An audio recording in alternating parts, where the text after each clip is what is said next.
Why do people feel confused about love? Why do desire and emotions so often contradict logic? This book explores these questions with honesty and quiet humor. Written by E.B. White and James Thurber, it observes human behavior, not through rules, but through everyday experiences. This is not a guidebook. It does not tell you what to do. It simply helps you understand why feelings so often make little sense. Chapter 1 of Is Sex Necessary, or Why You Feel the Way You Do by James Thurber and E.B. White. Chapter 1. The Nature of the American Male, a Study of Pedestalism. In no other civilized nation are the biological aspects of love so distorted and transcended by emphasis upon its sacredness as they are in the United States of America. In China, it's all biology. In France, it's a mixture of biology and humor. In America, it's half, or two-thirds, psyche. The Frenchman's idea, by and large, is to get the woman interested in him as a male. The American idea is to point out, first of all, the great and beautiful part which the stars, and the infinite generally, play in man's relationship to women. The French, Dutch, Brazilians, Danes, etc. can perceive their amours on a basis entirely divorced from the psyche.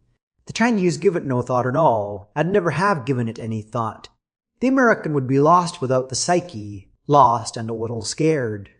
As a result of all this, there is more confusion about love in America than all the other countries put together.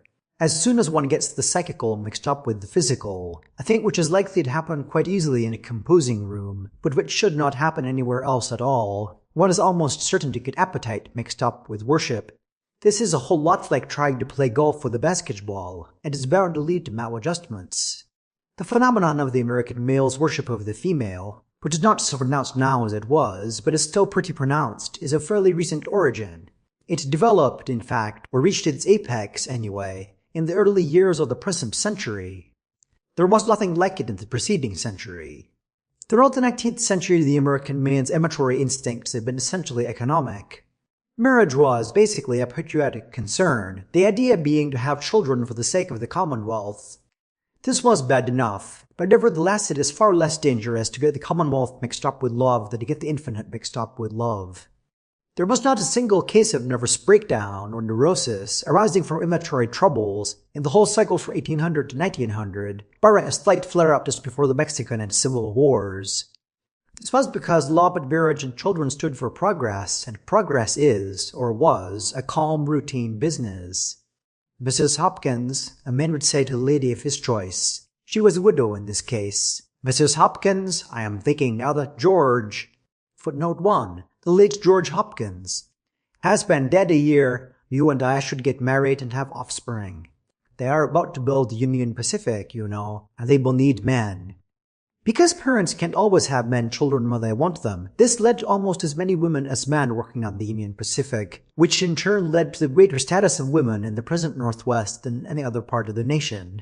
But that is somewhat beside the point.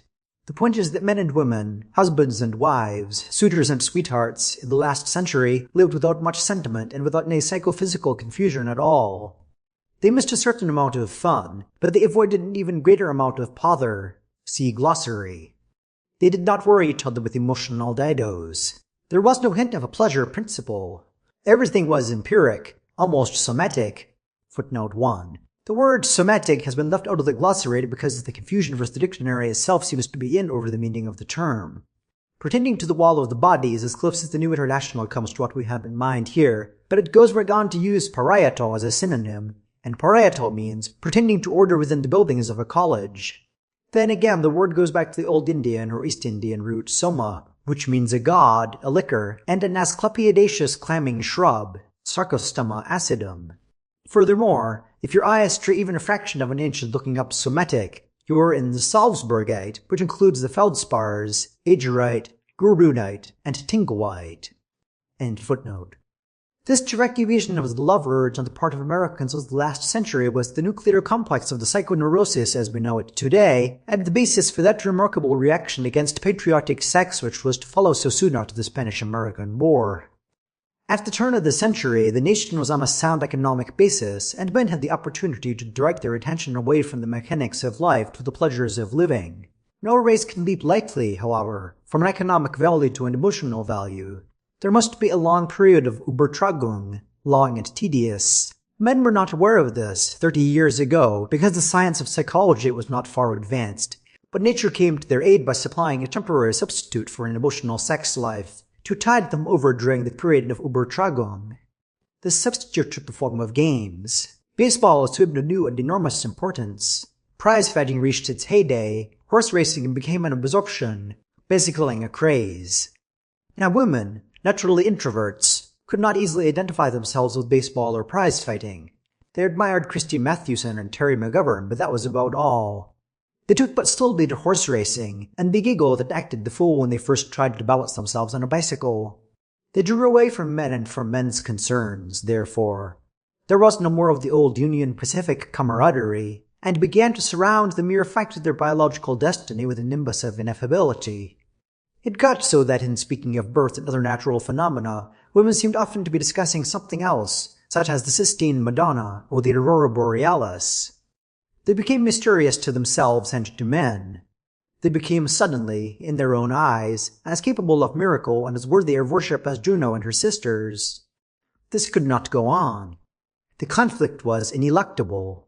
When men, wearied of games, turned to women with that urgency so notable to the American male for its simplicity and directness, they found them unprepared for acceptance and surrender. The process of adjustment in courtship and in marriage became more involved than it had ever been before in the history of the country, if not in the history of the world. The new outdoors type of American man, with all his strength and impetuosity, was not easily to be put off, but the female, equipped with a defense far superior in polymorphous ingenuities to the rather simple attack of the male, was prepared. She developed and perfected the diversion subterfuge. Its purpose was to put man in his place. Its first manifestation was fudge-making. The effectiveness of fudge-making in fending off the male and impressing him with the female's divine unapproachability cannot be overestimated. Neither can its potentiality as a nuclear complex. The flitting from table to stove, the constant necessity of stirring the boiling confection, the running out of doors to see if the candy had cooled and hardened, served to abort any objective demonstrations at all on the part of the male. He made this situation with a strong masculine protest. He began to bring a box of candy with him when he called, so that there would not be any more fudge-making. These years constituted the great Lowndes era in this country. Brought back to where she had started, face to face with the male's simple desire to sit down and hold her, the female, still intent upon avoidance of the textual, retaliated by suggesting indoor pastimes, one of the greatest of all delay mechanisms. All manner of parlor games came into being at this period, notably charades. Footnote 1. See glossary definition number 1, which called for the presence of other persons in the room, numerical protection. The American male's repugnance to charades, which is equaled, perhaps, by his repugnance to nothing else at all, goes back to those years. The masculine protest, in this case, was counter-suggestion of some games of his own, in which there was a greater possibility of personal contact. His first suggestions were quite primitive, such as that it would be fun to count off to 100 by kissing. The female's response was the famous one of osculatory justification. There must be, she decreed, more elaborate reasons for kissing than a mere exhibition of purposeless arithmetical virtuosity. Thus post office and pillow were finally devised, as a sort of compromise. Neither was satisfactory to either sex. Situation became considerably strained and relationships finally trailed off into the even less satisfactory expedient of going for long rides on a tandem bicycle, which has had its serious effects upon the nature of the American man. He liked, for one thing, to do tricks on a bicycle. The contraption was new to him, and he wanted to do tricks on it.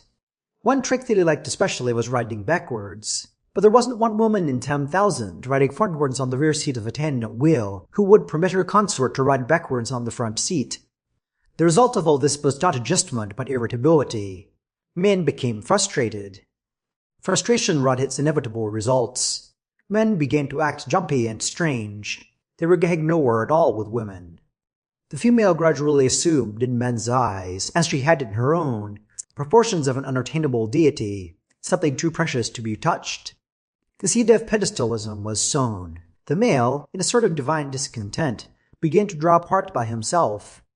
This produced that separation of the physical and the psychic which causes the adult to remain in a state of suspended love, as if you were holding a bowl of goldfish and had nowhere to put it. This condition nowadays would lead directly to a neurosis, but in those days men were unable to develop a neurosis because they didn't know how. Men withdrew, therefore, quietly and morosely, to their dens.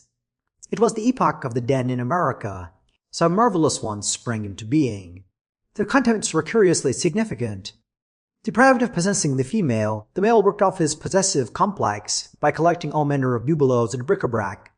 The average den contained a paperweight from Lookout Mountain, a jagged shell from Chickamauga, a piece of wood from the Maine, pictures of baseball players with beards, pictures of bicycle champions, a yellowing full-page photograph of Admiral Schley, a letter opener from Niagara Falls, a lithograph of Bob Fitzsimmons, a musket badge from the GAR parade, a red tumbler from the State Fair, a photograph of Julia Marlowe, a monk's head match holder, a Malay Chris, 5 pipe racks, a shark's tooth, a starfish, a snapshot of the owner's father's bowling team, colored pictures of a natural bridge and balanced rock, a leather table runner with an Indian chief on it, and the spangled jacket of a masquerade costume, softly shedding its sequins. The den was the beginning of male sublimation in this country, but the fruits of that sublimation were slow and ripening. At the start, in fact, they were in a state of absolute suspension. Man began to preoccupy himself with anything, no matter how trivial, which might help him to forget, as the lay expression has it. He thought up childish diversions, at which one person can amuse himself, and to justify his absorption in these futile pastimes, he exaggerated their importance, as we shall see. These diversions included the diabolo, the jigsaw puzzle, linked nails and linked keys, which men took apart and put back together again, and most important of all, pigs in clover. During this period, almost no achievements of value in art, science, or engineering were forthcoming in the nation. Art, indeed, consisted chiefly of putting strange devices on boxes with the aid of a wood-burning set. The commonest device was the swastika, whose curiously distorted conformation bears no discernible relationship to any known phallic symbolism. Those years were blank, idle, lost years. Outside affairs of all kinds were neglected. Men retired to their dens and were not seen for days. The Panic of 1907 was a direct result.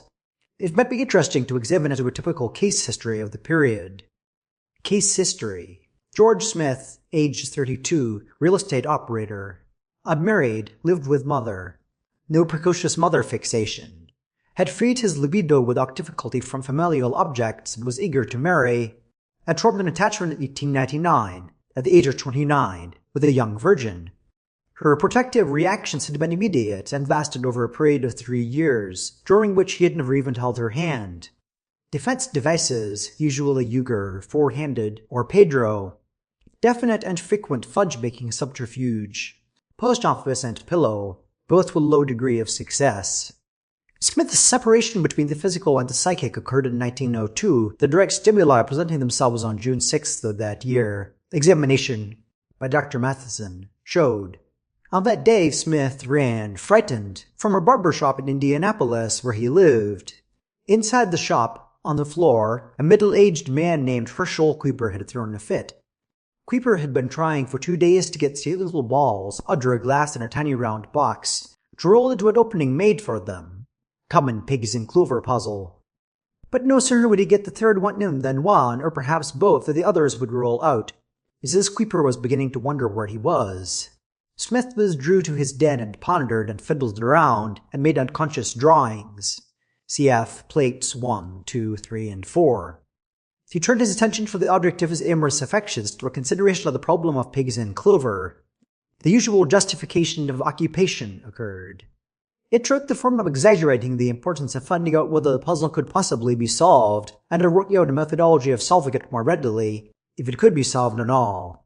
The case procured but the little boxes and began to roll the balls toward the opening. At first he set about it quite calmly. There were no immediate signs of mental deterioration, either malignant or benign. But although the case got all the balls into the opening, thus proving that it could be done, he never got them all in at the same time. In the second month he threw a brief fit.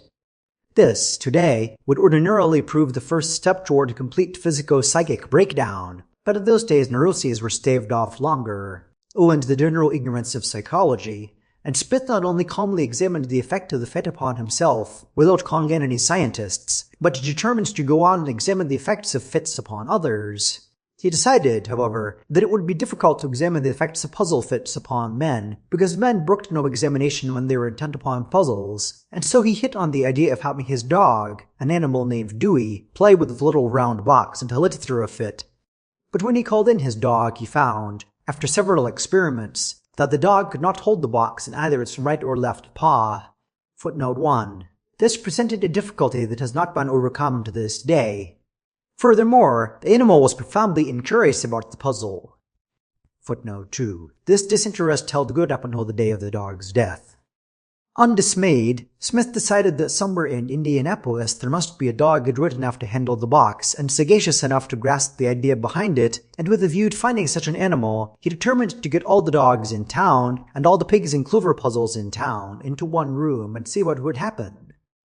Apotheosis complex, with plurality fallacy. Smith was able, however, to round up only about 85% of the dogs of the city, because there were many who were too busy to get away at the time. Even so, 85% of the dogs in Indianapolis was more than had ever been got together in one room before. The case attempted to explain the problem to the dogs in short one-syllable talks, but the bedlam was too loud and too prolonged for him to make himself heard. 50 or more St. Bernards and a few dozen Chesapeake Spaniels listened, half-heartedly, but the others made holiday. Furthermore, 84 bulldogs would not permit themselves to be muzzled. This added to Smith's difficulties. Thus, on the 5th day of the singular experiment, Smith, hearing a remarkable hullabaloo below stairs, he rooked in the attic, descended to the parlor, where he discovered the bulldogs engaged in a sort of tug-of-war, using a Buddy Russell's carpet as a rope. The case's mother had several days before retreated to French Lick, in a run-down condition. Smith grasped the carpet firmly, with some idea of wresting it away from the dogs, whereupon all of them save 3 began to pull against him.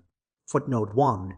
These 3 had closed their eyes to hang on and did not see Smith. The exaggeration complex under which the case was laboring gave him strength enough to meet with some small success in his first efforts to take the carpet away from the dogs.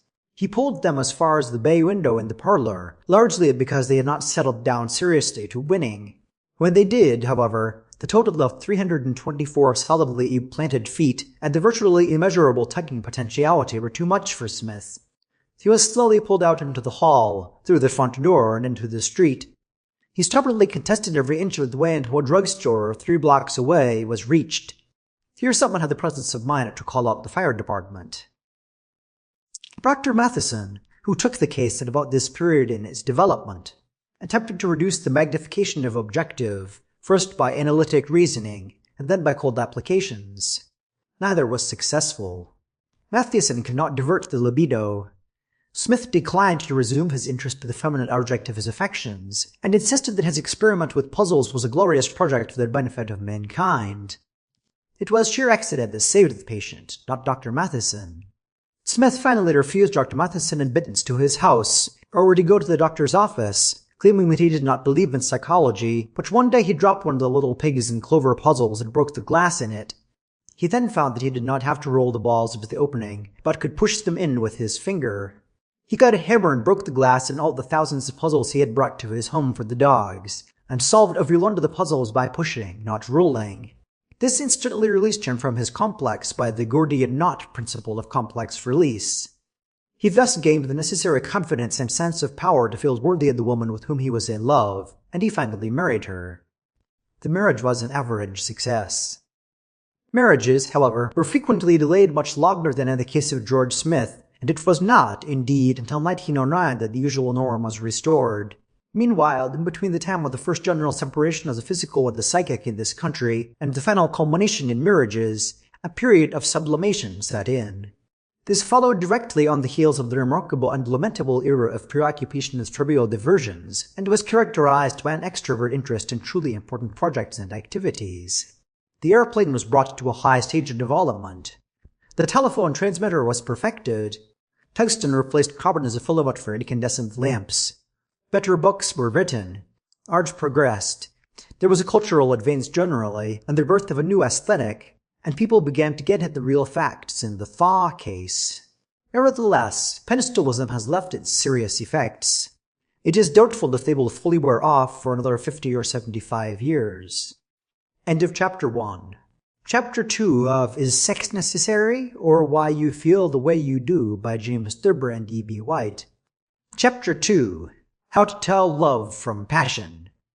At a certain point in every person's amours, the question arises, am I in love or am I merely inflamed by passion? It is a disturbing question. Usually it arises at some inopportune moment, at the start of a letter, in the middle of an embrace, at the end of a day in the country. If the person could supply a direct, simple, positive answer, if he could say convincingly, I am in love, or this is not love, this is passion, he would spare himself many hours of mental discomfort. Almost nobody can arrive at so simple a reply. The conclusion a man commonly arrives at, after tossing the argument about, is something after this fashion. I am in love, all right, but just the same I don't like the way I looked at Miriam last night. Mirabelle is a tiny little wench, and in that case, why do I waste time composing a quatrain for her to be sent across the spray of lilac? Why didn't I just go right over? One reason a man has trouble telling love from passion is because neither term has been clearly defined. Even after one has experienced love, one finds difficulty defining it. Likewise, one may define it and then have all kinds of trouble experiencing it, because, once having defined it, one is in too pompous a frame of mind ever again to submit to its sweet illusion. By and large, love is easier to experience before it is but explained, easier and cleaner. The same holds true of passion. Understanding the principles of passion is like knowing how to drive a car. Once mastered, all is smoothed out. No more does one experience the feeling of perilous adventure, the misgivings, the diverting little hesitancies, the wrong turns, the false starts, the glorious insecurity. All is smoothed out and all, so to speak, is lost. The word love is used loosely by writers, and they know it. Furthermore, the word love is accepted loosely by readers, and they know it. There are many kinds of love, but for the purposes of this article I shall confine my discussion to the usual hazy interpretation, the strange bewilderment which overtakes one person on account of another person. Thus, when I say love in this article, you will take it to mean the pleasant confusion which we know exists. When I say passion, I mean passion. I have mentioned that the question of deciding whether a feeling be love or passion arises at inopportune moments, such as at the start of a letter. Let us say you have sat down to write the letter to your lady. There has been a normal amount of preparation for the ordeal, such as clearing a space on the desk, in doing which you have become momentarily interested in a little article in Westmont's Scribner's called Plumbing the Savage, and have stood for a minute reading the first page and deciding to let it go, and the normal amount of false alarms, such as sitting down and discover that you have no cigarettes. If you think you can write the letter without cigarettes, it is not love, it is passion. Finally, you get settled, and you write the words, and, darling.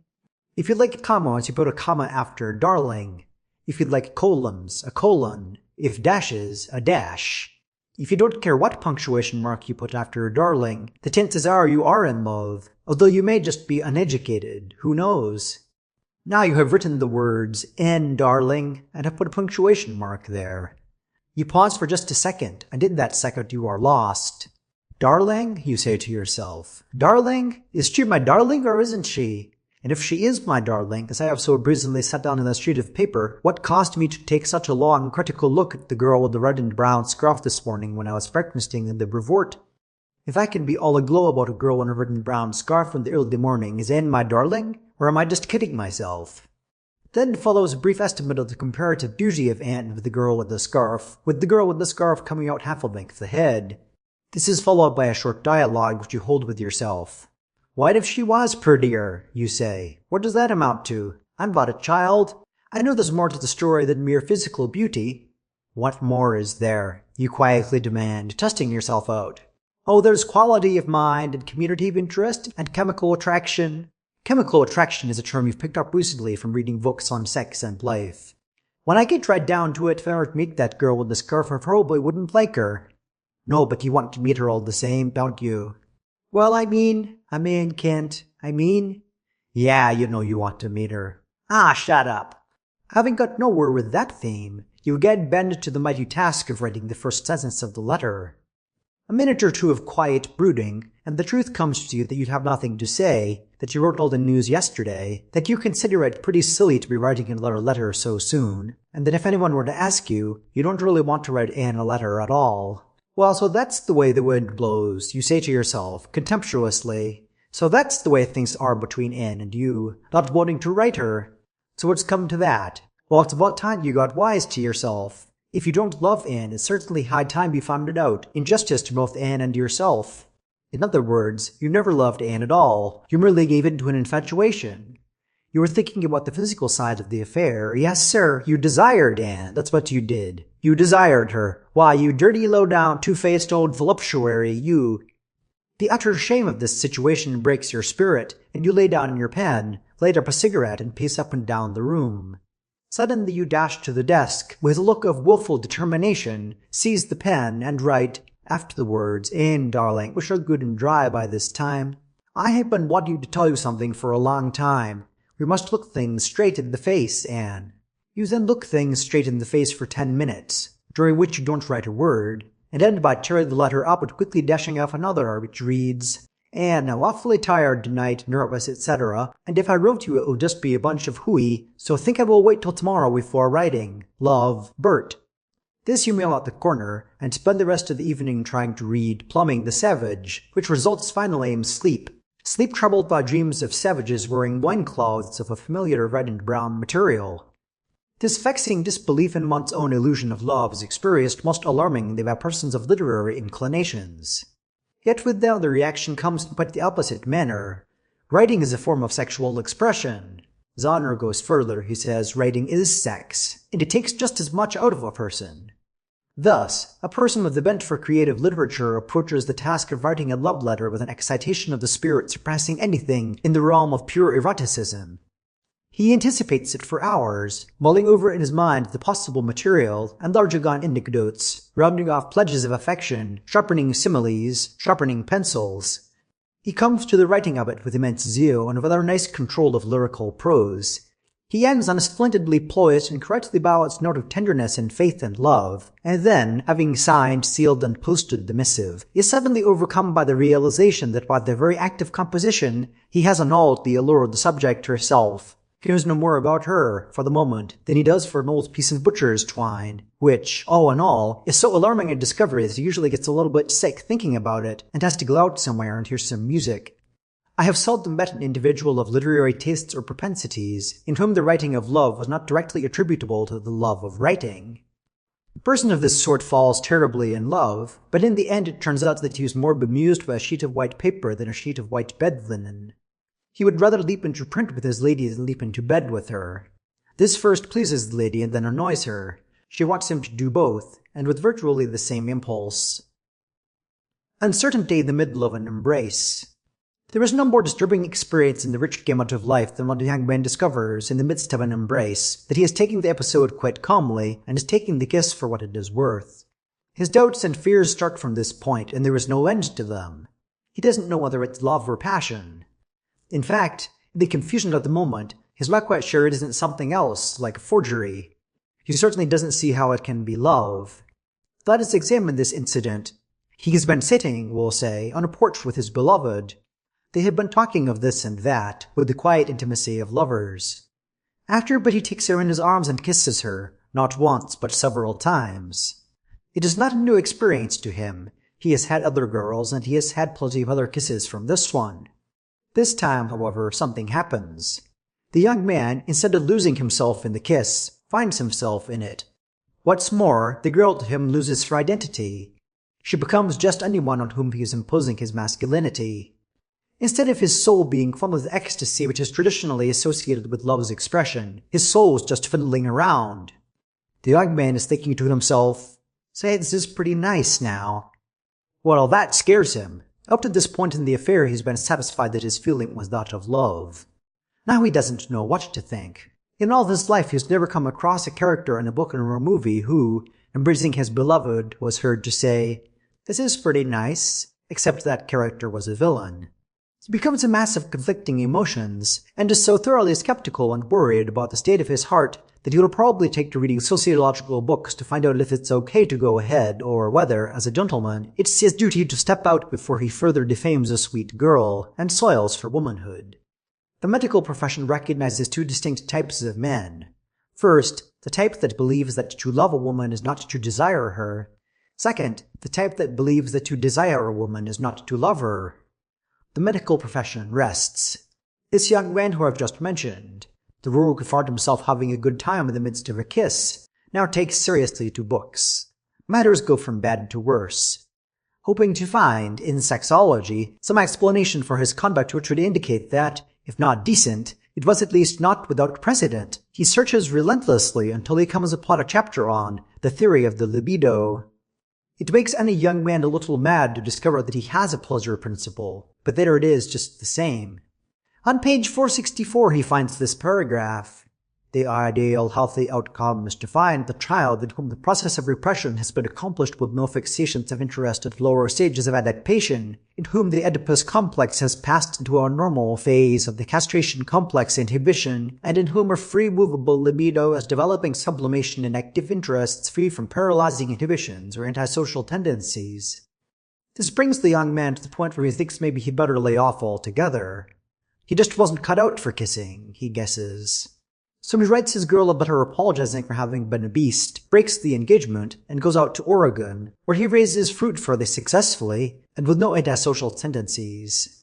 I have taken up the question of man's uncertainty about love and passion in two different circumstances, at the start of a letter and in the middle of an embrace. It was originally my intention also to show how this uncertainty overcomes one at the end of a day in the country, when a man is so tired that he not only can't distinguish love from passion, but has all he can do to distinguish one station on the New Haven Railroad from another, and often gets out at 125th Street by mistake. I say this was my intention, but thus far I have been so unsuccessful in explaining the difference between love and passion, that to go on would be to lay myself open to criticism. The fact of the matter is, it's very difficult to tell love from passion. My advice to anyone who doesn't feel sure of the difference between them is either to give them both up or quit trying to split hairs. Enter Chapter 2. Chapter 3 of Is Sex Necessary, or Why You Feel the Way You Do by James Thurber and E. White. Chapter 3. A Discussion of Feminine Types. In speaking of the weaker sex in this book, the authors usually confine themselves to the generalization woman, women, and the female. For the larger discussion of sex, these comprehensive terms suffice, yet no examination of the pitiable problem of man and woman would be complete without some effort to define a few of the more important types of the female. One cannot say, oh well, you know how women are, and let it go at that. Many truths apply, and many foibles are common to the whole sex, but the varieties of the female of the species are as manifold as the varieties of the flower called the cineraria. Successfully to deal with a woman, a man must know what type she is. There have been several methods of classification, none of which I hold thoroughly satisfactory. Neither the glandular categories, the gonoid, thyroid, etc., nor the astrological, Sagittarius, Virgo, Pisces, and so on. One must be pretty expert to tell a good gonoid when he sees one. Personally, I know but very little about them, nor, if I had a vast knowledge, would I know what to do with it. It is even more difficult, and just as unimportant, to arrive at a zodiacal classification, because that is altogether dependent upon determining the year the woman was born, and because, even if you should ascertain her date of birth, the pish-tosh of a now-assisted prediction which derives therefrom is a lot of medieval guesswork. Or so it seems to me, and Truzaner, Bliffel, Gorley, Peshkar, Rittenhouse, and Matheson. Of much greater importance is the classification of females by actions. It comes out, finally, the nature of a woman, in what she does, her little bag of tricks, as one might say. A type of which one hears a great deal, but which has never been very ably or scientifically analyzed for the guidance of men, is the quiet type. How often one hears the warning, look out for the quiet type. Let us see if we should look out for it, and why. The element of menace in the quiet type is commonly considered very great. Yet if one asks a man to profess this knowledge of the type, why one should look out for it, one gets but a vague answer. Just look out, that's all, he usually says. When I began my researches, I was, in spite of myself, somewhat inhibited by an involuntary subscription to this legendary fear. I found it difficult to fight off a baseless alarm in the presence of a lady of subdued manner. Believing, however, that the best defense is an offense, I determined to carry the war, as it were, into the enemy's country. The first quiet type, or QT, that I isolated was a young woman whom I encountered at a Sunday tea party. She sat a little apart from the rest of the group in a great glazed chintz, I believe it was, chair. Her hands rested quietly on the chair arms. She kept her chin rather down but up, and had a way of lifting her gaze slowly, without disturbing the set of her chin. She moved but twice, once to put by a cup of tea, and once to push back a stray lock from her forehead. I stole glances at her from time to time, trying to make them appear ingenuous and friendly, rather than bold or suggestive, an achievement rendered somewhat troublesome by an unfortunate involuntary winking of the left eyelid which I am unhappily subject. I noted that her eyes, which were brown, had a demure light in them. She was dressed simply and was quite pretty. She spoke but once or twice, and then only when spoken to. In a chance shifting of the guests to an adjacent room to examine, I believe, some watercolors, I was left quite alone with her. Steeling myself for an ordeal to which I am unused, or was at the time, I moved directly to her side and grasped her hand. "Hello, baby. Something fun, huh?" I said, a method of attack which I had devised in advance. She was obviously shocked, and instantly rose from her chair and followed the others into the next room. I never saw her again, nor have I been invited to that little home since. Now for some conclusions.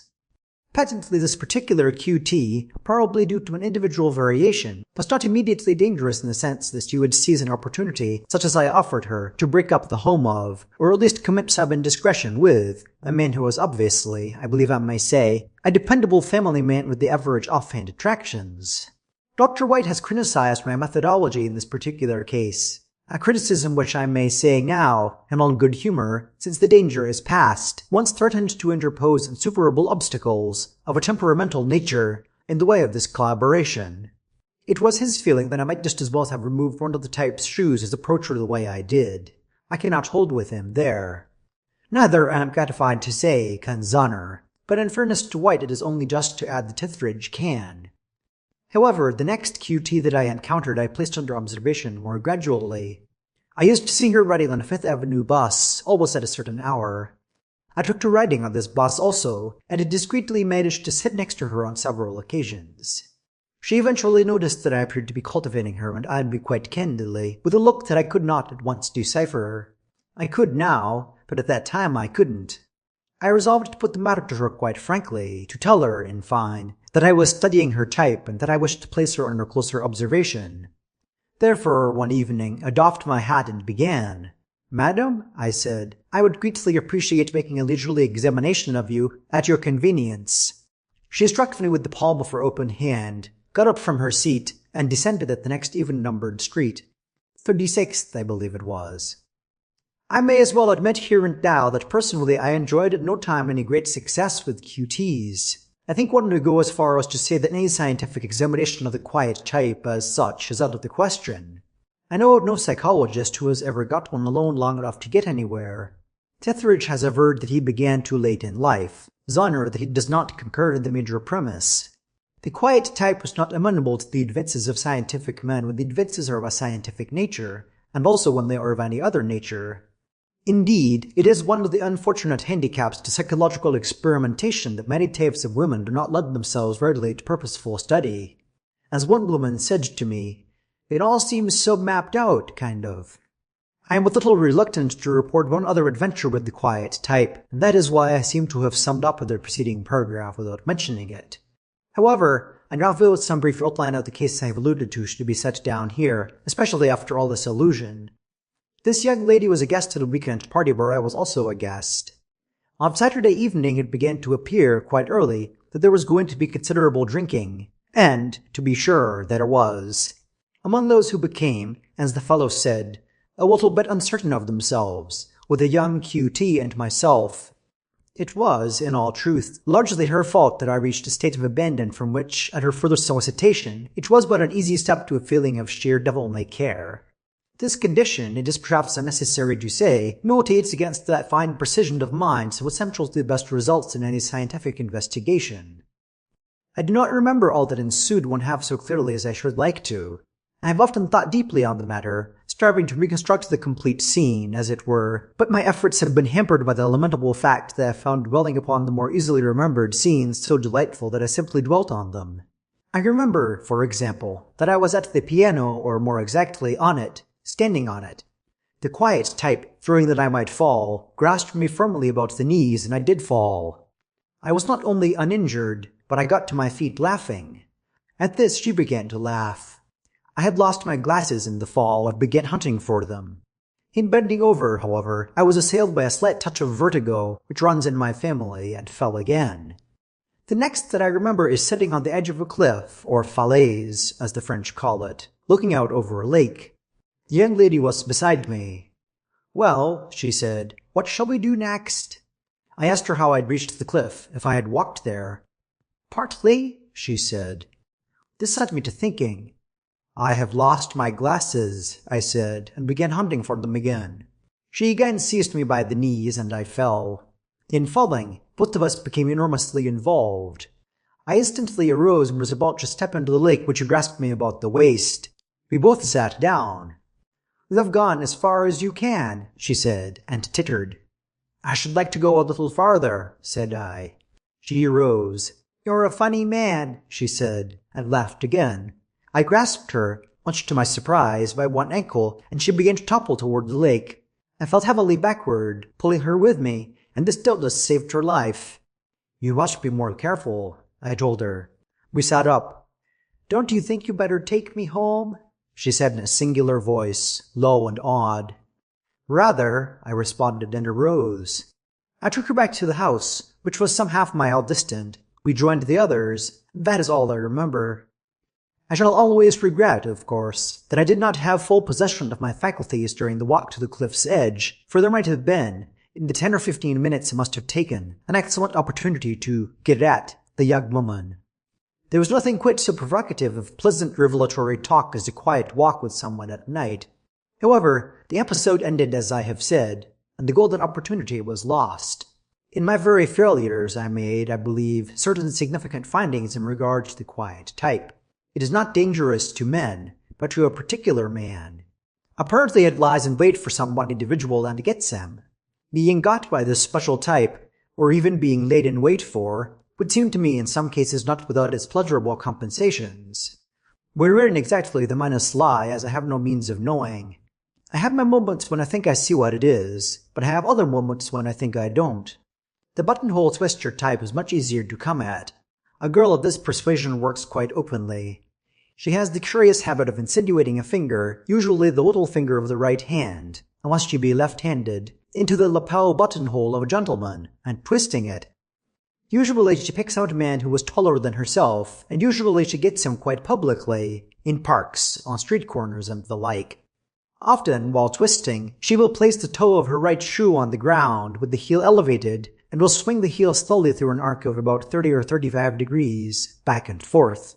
This manifestation is generally accompanied by a wistful, far-away look on the woman's face, and she but rarely gazes straight at the man.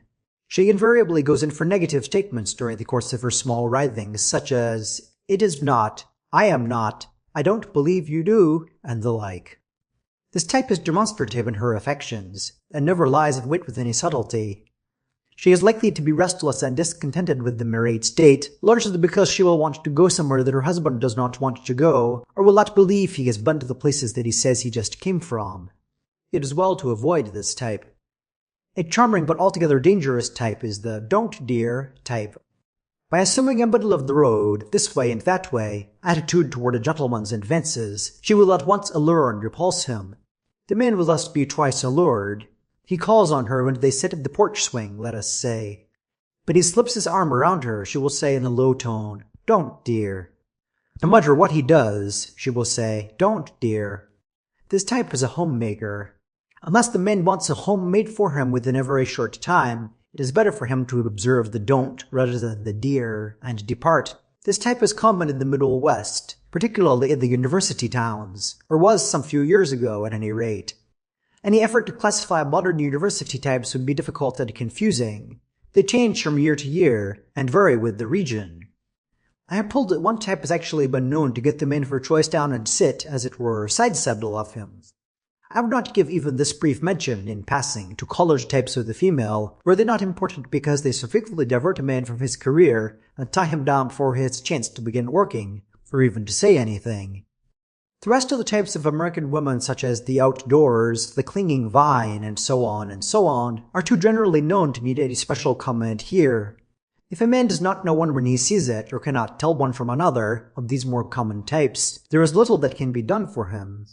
No man should contemplate marriage, or even mingle with women, unless he has a certain measure of intuition about these more obvious types.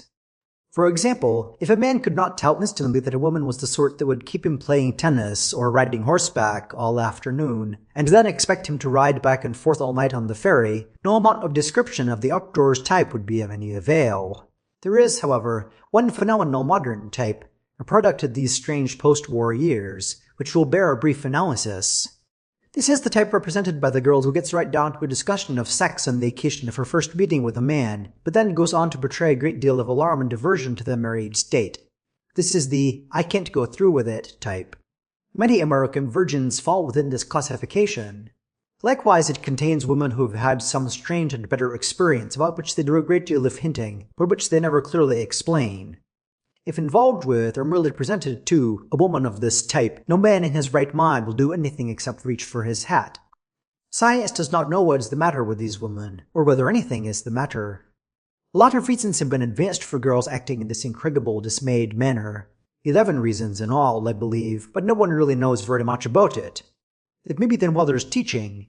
It may have been some early childhood experience, such as getting caught under a gate, or suffering a severe jolting up by being let fall when a boy jumped off the other end of a teeter-totter, or it may simply be a whim. We do not know. One thing is sure, they are never the quiet type. They talk your arm off. End of Chapter 3. Chapter 4 of Is Sex Necessary, or Why You Feel the Way You Do, by James Thurber and E.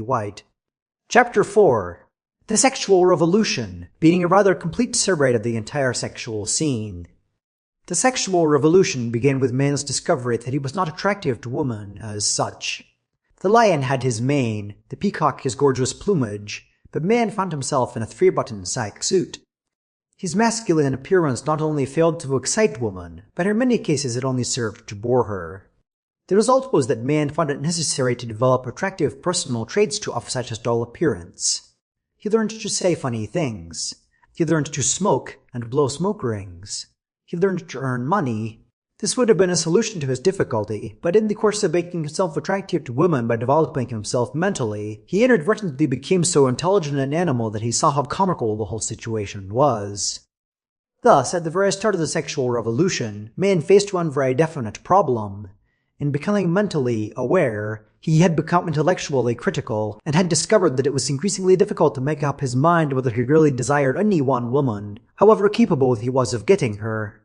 It was the heyday of monogamy, and in order to contemplate marriage, it was necessary for a man to decide on one particular woman. This he found next to impossible, for the reason that he had unconsciously set up so many mental barriers and hazards. Let me mention a few. 1. The fear that his fiancée might get fat inside of a few years. To any mentally alert man, this thought was a strong deterrent. Quite often the man met the girl's parents. He would quickly size up her mother, and make a mental calculation as to how long it would be before the daughter was in the same boat. Somehow it took the bloom off the romance. If he was not fortunate enough to meet the parents of the young lady, he was quite apt to note things about her own conformation that seemed prophetic. A slight thickness in the neck, a trace of rotundity in the bosom, a touch too much ankle. In these portents he found much discomfort, and was quite likely to call the engagement off. 2. The use of a word, phrase, or punctuation mark by his fiancée that annoyed him. In these early days of the sex awakening, it was not at all uncommon to find examples of the girls using some slight phrase which had a grating effect. It was often the case that the man was literarily inclined, because literary inclinations were early found to be advantageous in sex. Almost as advantageous, in fact, as the peacock's tail, and this was the case the man was doubly sensitive to the curious little crudities, niceties, whimsies, and circumlocutions which women were afflicted with. I am thinking at the moment of the case of a young man who, in his junior year in college, had found the girl he believed ideal for him to marry, and then one day learned, quite by accident, that she was in the habit of using the word howdy as a form of salutation. He did not like howdy, although he did not know why. Days and nights he spent trying to reconcile himself to the idea of it, weighing the young lady's extreme beauty and affability against her one flaw. In the end he decided he could not stomach it, and broke the troth. 3. Difference in height. If a man fell in love with a woman taller than himself, which sometimes happened, he became morose from dwelling on the objections to such an alliance. This particular situation usually had a way of settling itself automatically. There were so many reasons, real or imaginary, why the man felt that the marriage was impossible, but just the mere business of thinking about them broke him in health and he died, leaving a margin of several weeks before the date of the wedding. 4. The suspicion that if he waited 24 hours, or possibly less, he would likely find a lady even more ideally suited to his tastes than his fiancée. Every man entertained such a suspicion, entertained it royally. He was greatly strengthened in his belief by the fact that he kept catching a fleeting glimpse of this imaginary person, in restaurants, in stores, in trains. To deny the possibility of her existence would be, he felt, to do a grave injustice to her, to himself, and to his fiancée. Maine's unflinching desire to give to himself and everybody else a square deal was the cause of much of his disturbance. Man had become, you see, a thinking being. He had come to know enough about permutations and combinations to realize that with millions of Caucasian females to choose from, the chances of his choosing the ideal mate were almost zero. So matters went.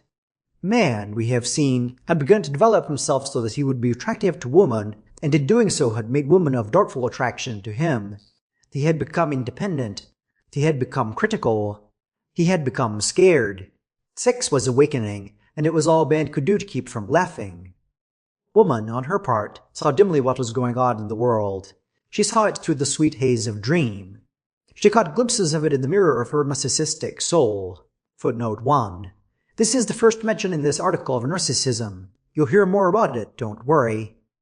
Woman was at the crossroads. She had many ways open to her, but she chose one. She chose to imitate man. At a time when sex was in transition, she had the bad judgment to begin a career of independence for herself, in direct imitation of her well-meaning mate. She took up smoking. She began to earn money, not much, but some. She drank. She subordinated domesticity to individuality, of which she had very little. She attained to a certain independence, a cringing independence, a wistful, half-regretful state. Men and women both became slightly regretful. Men regretted that they had no purple tail to begin with, women that they had ever been fools enough to go to work. Women now understood life, but life had been so much more agreeable in its original mystery. And now we come to sex. Footnote 1. Are you glad? Woman, observing that her mate went out of his way to make himself entertaining, readily surmised that sex had something to do with it. From that, she logically concluded that sex was recreational rather than procreational. The small, hardy band of girls who failed to get this point were responsible for the popularity of women's field hockey in this country, 1911 to 1921. As though in a vision the right to be sexual came to women, they fell to with a will. For thousands of years they had been content merely to be amiable, and now they were going to be sexual. The transition from amiability to sexuality was revolutionary. Footnote 1. Zonro claims it was also amusing. It presented a terrific problem to woman, because in acquiring and assuming the habits that tended to give her an equality with man, she discovered that she necessarily became a good deal like man. The more she got like him, the less he saw in her. Or so he liked to think, anyway. Just as soon as she began to put her own sex on an even basis, she found that he'd lost interest. Her essential narcissism, pleasure of looking in a mirror, was met by his begoniaism, concept of the potted plant. Things got so that woman spent all of her time admiring herself in mirrors, and man, discouraged, devoted himself quietly to raising begonias, which are fairly easy to raise. Sex atrophied. But, as I say, sex was in the transition stage. Woman soon began to outgrow her narcissism, and was satisfied to snatch quick glimpses of herself in makeshift mirrors, such as the backs of watches, the shiny fenders of automobiles, plate-glass windows, subway weighing machines, and such. Convinced that sex was not sin, she set out joyously to study it. How hard she studied has recently been apparent, even to persons who read only a few books a year. New York became the capital of a sexual revolution. It was conveniently located, had a magnificent harbor. Footnote 1. New York has one of the finest harbors in the world. A high mortality rate, and some of the queerest shaped apartments to be found anywhere. There are apartments in New York in which one must step across an open bathtub and go in from the kitchen to the bedroom. Any unusual layout like that arouses sexual desire and brings people pouring into New York from other cities. New York became the mecca for young ladies from the South and from the Middle West, whose minds were not quite made up about sexual freedom, but who thought that if they could once get to New York and into an irregular apartment, the answer might come to them. Their mothers were against it. "Now what can you get in New York that you can't get right here at home?" their mothers said. "Concerts, new plays, and the opera," the daughters invariably replied. There was never, to my knowledge, been a case of a young lady telling her mother that she wanted to go to New York because she was seeking an outlet for her erotic eagerness. It was always concerts that she wanted. Often it turned out to be concerts that she got. When she arrived in New York and secured her unfurnished apartment, usually in West 4th Street, her mental elation was so great, and her activity in making parchment lampshades so unabating that for the first couple of weeks she let sex go. Women are notoriously apt to get off the track. No man ever was diverted from the gratification of his desires by a parchment lampshade.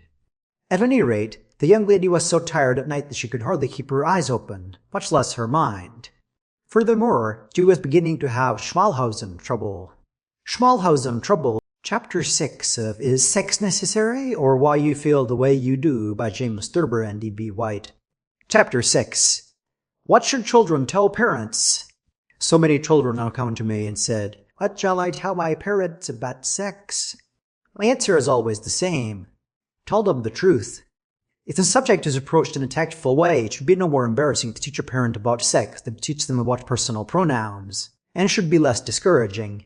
In discussing sex enlightenment for parents, first of all, definitions are needed.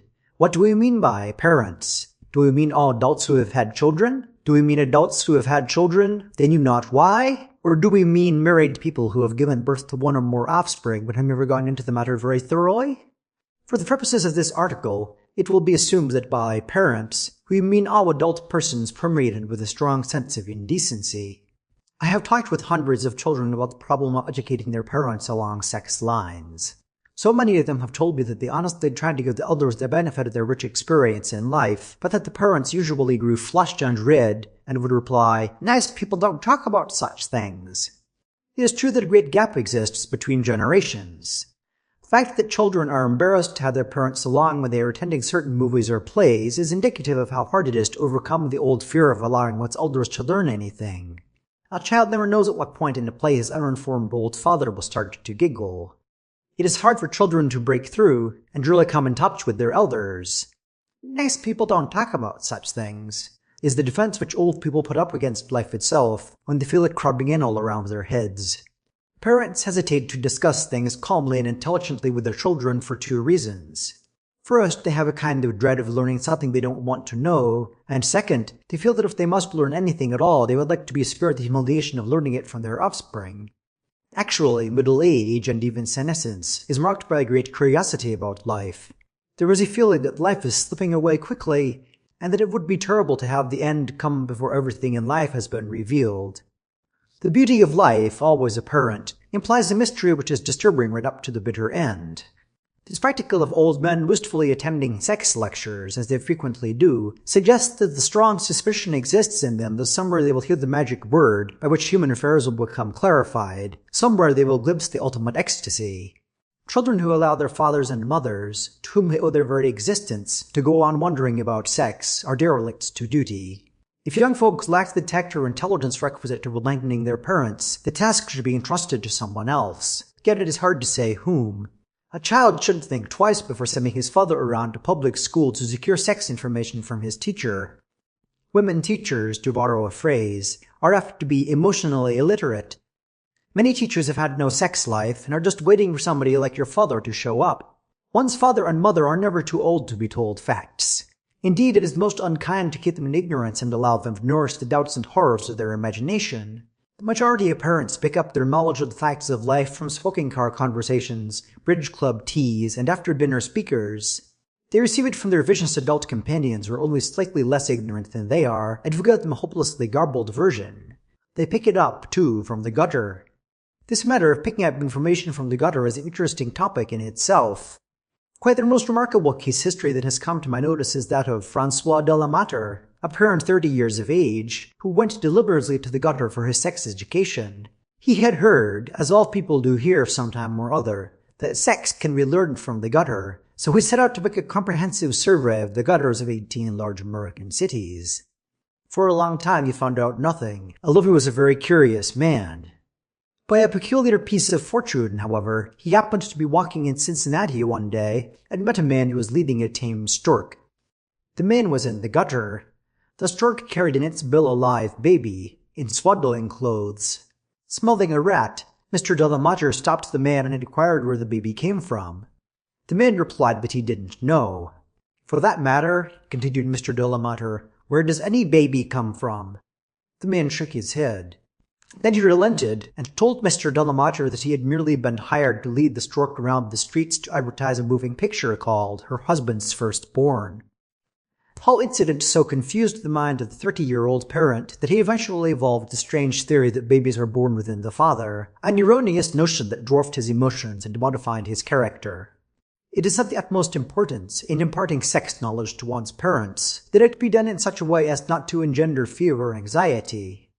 The phraseology should be chosen carefully, and efforts should be made to explain everything clearly but without the use of words which have a tendency to make old people nervous. The word erotic is such a word. When it is necessary to speak of man's erotic tendencies, it is best to substitute another word. In the first place, an overwhelming majority of parents do not know the exact meaning of the word erotic, and to know an inexact meaning is worse than nothing. Many are apt to confuse it vaguely with exotic. I have known parents to go through whole books by authors like Havelock Ellis or Mary Ware Dennett without understanding a single paragraph, because they thought man's eroticism referred to his desire to be in some foreign place, like Spain. Those parents that actually do detect the difference between the sound of the two words will immediately become nervous, inattentive, and dispirited. They will make some excuse to leave the room and will wander out, probably to the icebox to get themselves a cold snack, which they will eat while in a sulky frame of mind. Later they will look up the word in the dictionary, but will forget it by the time they hear it again in conversation or read it in print. Furthermore, all their taste for sex will be gone. Just what to tell parents is, of course, a vital question, not to be answered dogmatically. Before a child can conscientiously approach such subjects as pendistilism, the recessive knee, begoniaism, frigidity in men, birth control, sublimation, and the swastika fixation, you must clear the boards. The simple phases of sex should be imparted in a direct manner. It is best to explain things in a matter-of-fact way, rather than to resort to such cloudy analogies as birds and flowers. Strange to say, the habits of birds and flowers have done as little to clarify the human scene as almost any other two manifestations in nature. Further, there is always the danger, in setting up plant or animal life as an example, that one's parents will place a literal interpretation on things. I am thinking particularly of the case, which all sociological students know about, of Nina Sembrick, the 15-year-old high school girl who attempted to impart knowledge to her father by telling him about bees. Nina's mother was dead, or she would have told her too. She traced in rather minute detail the renaissance of earth in spring, the blossoming of the trees, the activity of the bees and their function in distributing the pollen, the fertilization of the seed and its growth during the warm languor of summer days, finally the fruition and harvest. It was a beautiful story, redolent of orchards and sunny hillsides, instinct with life. A story that had a soporific effect on Mr. Sembrick, lulling him as the buzz of a bee lulls one in hot daisy fields. The upshot of it was that he gathered a rather strange impression from the narrative and somehow got the idea that to have babies you had to keep bees. He bought several hives, installing them in the little sitting room on the second floor, where Mrs. Sembrick had kept her sewing machine when she was alive. The acquisition of the apiary further complicated matters for Mr. Sembrick by reason of the fact that bees themselves enjoy a rather extraordinary sexual scheme. Theirs is a complex society, infinitely more diverting and hard to understand than our own. Observed by a slightly nervous person who has tried to profit by a simple analogy, as Mr. Sembrick was, bees are capable of causing the utmost confusion. If you will recall what you know about bees, you will readily understand what I mean. In a colony of bees, certain individuals have no sex whatsoever. These are the workers. The male bees are drones. The queen, or mother bee, develops her sexual character only after being arbitrarily chosen for the purpose, walled up, and fattened on special food. Mr. Sembrick marveled at these things. Basing his hopes entirely on what he had seen, he made his first overt act, which was to go up his business. He was a merchant tailor, on the assumption that to be endowed with masculine characteristics one had to be a drone. In this, of course, he was justified to some degree, for it is quite true that very busy men rarely are fully equipped for a complete or happy sex life. Businessmen commonly find a vicarious gratification for their erotic nature in card-index systems. Often their satiable appetite for life is dissipated in the process of dictating a single sales letter. Only men who devote virtually their entire attention to love ever glimpse its full glory or experience its bewildering intensity, and if they make so little money they may just as well not. Mr. Sembrick, therefore, was not without justification in becoming a drone, since life was what he wanted to find out about. But it was when he undertook to fatten up a lady of his acquaintance into a mother that he ran into difficulties. He locked her in the kitchen, and plied her with rich desserts. He even urged honey on her, a rather literal expedient even for a man in his mental condition. The lady not only failed to become a mother, but she took sick and died, surrounded by a group of Mr. Sembrick's workers whom he had hired to help feed her. With a dead woman in the kitchen and a lot of bees upstairs in the sitting room, the household became unbearable as a place to live and bring up his daughter Nina, so Mr. Sembrick fled, still ignorant of the essential knowledge of life. Footnote 1. Sexually speaking. Another case, not exactly paralleling the Sembrick affair, is the case of two parents who failed to learn something to their advantage because they happened to be at dinner. It happened this way. Charles Updegraff had sent his son, Junior, to spend the summer at a boys' camp.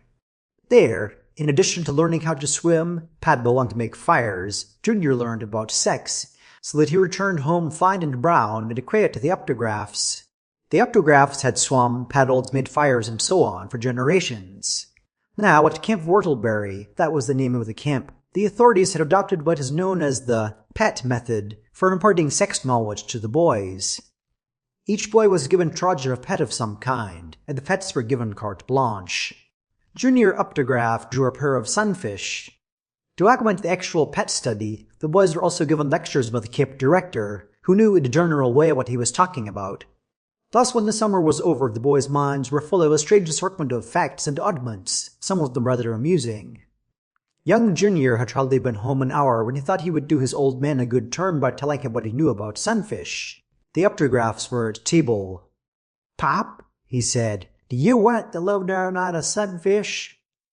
Mrs. Updegraff hastily interrupted.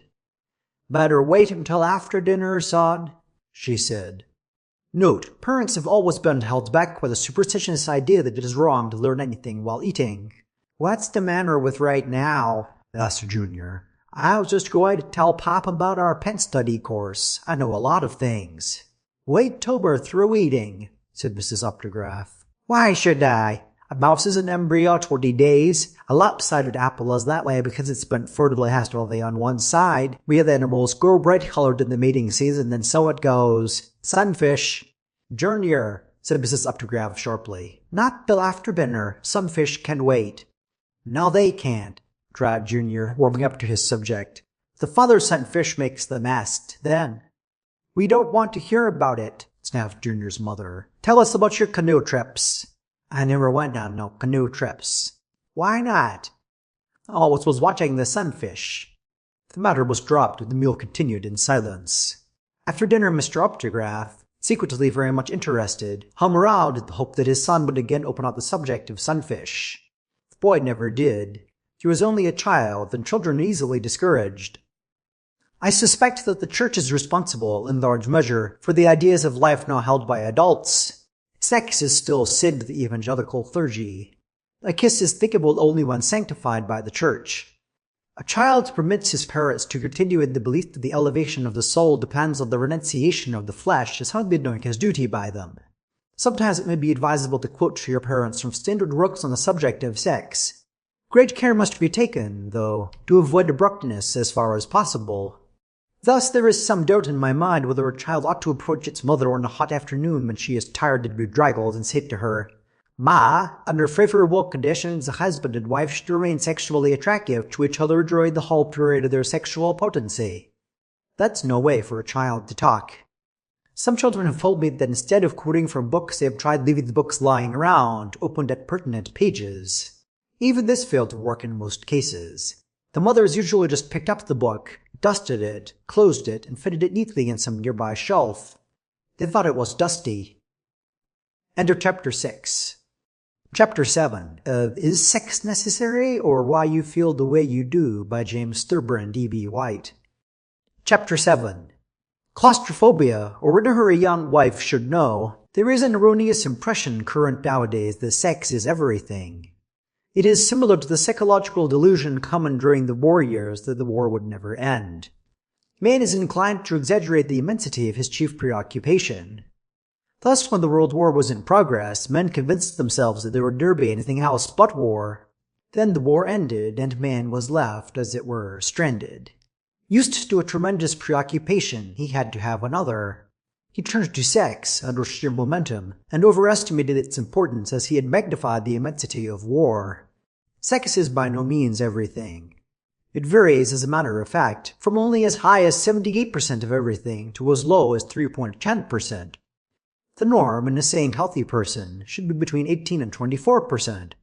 In these hectic days, however, it is not unusual to hear even intelligent persons say or imply that sex is everything. This, of course, leads to the mistaken idea that a couple who are, so to speak, emotionally compatible are going to be compatible in every other way. Take care of sex, the details will look after themselves, is the rule, in a manner of speaking. Nothing could be more stupid. A man and woman may be very, very happy emotionally and not get anywhere at all. There are many reasons for this, but none is more important than the inability of many a husband, otherwise normal, to become adjusted to a lack of freedom. Freedom is as essential and as primary an urge with a man as the loss of it is with the woman. A man grows up with a desire to be free and unfettered. The boy of 6 wants to play outside the house all the time. He doesn't even want to come into the house for his meals. On the other hand, little girls like to be in the house as much as they can. When dusk falls, the little boys are restless under the urge to be several blocks away playing Go, Sheepy, Go, but the little girls want to be home putting their dolls to bed. Usually at least one of the dolls is ill and needs constant attention. Often it is necessary to force little girls to go outside and get some air and exercise, just as it is frequently necessary to use force to get little boys into the house. And even when girls do go outdoors, they have to be watched like a hawk, or they will be playing house in the dog box or under the cellar door. And yet, in spite of all this, women marry men without giving the serious chasm between their essential natures a thought. They think that a man wants a home. Well, he does, in a vague sort of way. Not so much a home, however, as a house. He likes to be able to say where he lives when he goes to vote, and things like that, but he doesn't want a home in the sense that a woman does, to potter around in. He has neither the same urge nor the same talent for hanging pictures and rearranging furniture. A woman, no matter how opposed she may become to housework, still gets a small thrill out of shifting things. It never wears off. She may be too tired to cook and insist on going out to dinner, but before she goes she would be willing, nay glad, to put the Victrola where the Davenport is, and move the Davenport over in front of the fireplace. One simple move like that is enough to alarm a man sufficiently to serve as the onset of a serious psychological or mental disturbance. Men don't stop to reason about individual moves.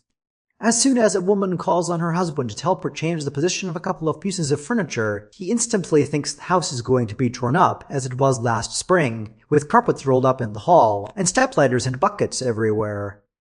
This gives him a strange, boxed-in feeling. If that feeling recurs too often, the husband may get claustrophobia. Claustrophobia is a dread of being in an enclosed space, of living under conditions which would interfere with a speedy escape into the open. Every young wife should know the first symptoms of claustrophobia, because, if taken in time, it can be cured, but if allowed to run on, deterioration sets in, and may result in anything from benign stupor to complete paranoia. Once a husband gets into the outer room with the paranoid and paranoiac psychoses, he may easily run through all of them, and in the end simply be no good at all. The first symptoms are usually innocuous enough, and may consist of nothing more than a mere amplification of personality without signs of conflict. The symptoms listed herein are largely selected from Claude's table. But from there it is an easy step up to and including logical development of delusions upon false premises, fragmentation of personality, dissimulation of egocentricity, looseness of systematization, exaggerated feelings of prejudice, polymorphic delusions, ingenious methods of defense, reticence, recourse to legal measures, apathy, writing letters to the newspapers, and finally, diminution or total loss of neurovegetative reflexes. There is nothing sadder than the spectacle of a once strong, firm-minded man no longer master of his neurovegetative reflexes, to say nothing of the hitherto well-integrated fellow in the throes of fragmentation. Avoiding this sad state. There are various simple ways to avoid this sad state of affairs. Of course, where husband and wife have plenty of money to begin with, and servants take care of all the details of household management, there is very little danger of claustrophobia. There is always danger, even with money and servants, of dual personality, melancholia, and automatic writing, but not of claustrophobia. In wealthy marriages, which are usually made for either financial or social reasons, the husband and wife see little, if anything, of each other, and the husband need have no fear of being boxed in at all. He is free to come and go at any time. But I am dealing with the typical American marriage, in which the wife runs her own home, builds it up around her husband, either because she has to, or because she wants to. And what must desire to potter about her own home goes back a long way, so far back that the urge often remains when economic necessity no longer exists. Women like to do their own work. They even build up ingenious excuses for doing it, such as claiming that the maid or the handyman didn't do it right. This desire may not last for longer than the first 3 or 4 weeks of marriage, but then is ample time for the onset of claustrophobia. During that period, a wife will concentrate on buying kitchenware, painting chairs, selecting silver patterns, building bookshelves, etc., to the complete exclusion of everything else in life. The young husband, hearing all this tinkling and rattling and shoving going on around him, smelling paint, listening to hammering, etc., will begin at once to have a fear of being trapped or caught. He will strive to get out of the house, and his wife should allow him to go. What she almost invariably does, however, is to stop him and ask him to hold a piece of chintz, or toile de joie, up over the mantel so she can see whether she likes it there. She won't like it there, and he then has to hold it, first high, then low, then in between, over a table in another part of the room. When this point is settled, he will likely be asked to hang a few pictures. Now, a curious thing happens to many sensitive husbands when they are hanging pictures or holding things against walls. They get the impression that the walls are being made thicker, for the purpose of making it harder for them to get out, interfering with a speedy escape into the open. This is usually the beginning of the most dangerous of all hallucinations in claustrophobia cases, the persecution complex. The husband feels that he is not only being boxed in, but persecuted. If deterioration is allowed to set in, the delusion of persecution may attain astounding proportions, such as that the Masons or the piano makers are against him, or that former Vice President Charles G. Dawes is trying to get him. A case history will show how this happens. Case number 22. Personal history.